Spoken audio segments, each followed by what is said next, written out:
每一天，无输家己做伙祈祷。今仔日是4月29，诗篇119篇76到77节安尼讲：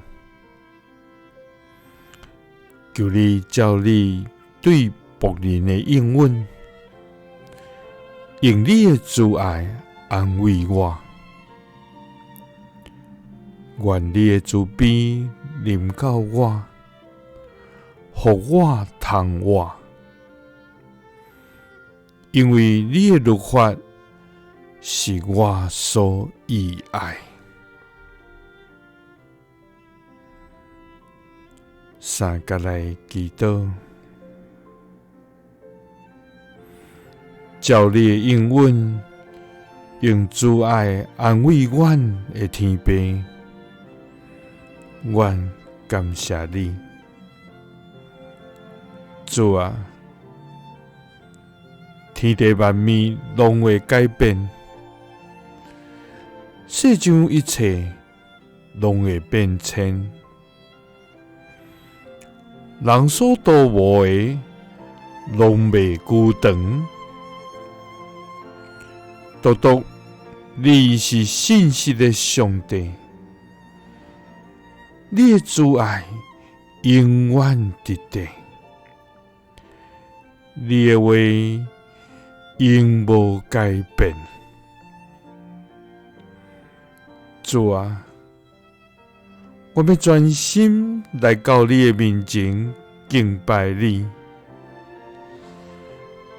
也要时刻来学习你的名。主啊，你是至高的上帝，你是慈爱的天父，我要一生来尊你最大。主啊，你的话语是真实，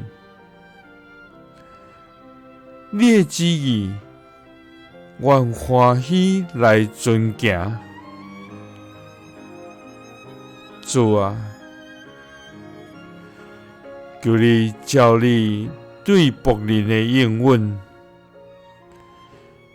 用你的慈爱安慰阮，愿你的慈悲临到阮，予阮通活。因为你的律法是阮所喜爱。祈祷是奉主耶稣基督的圣名，阿们。耶稣听你，赐你平安。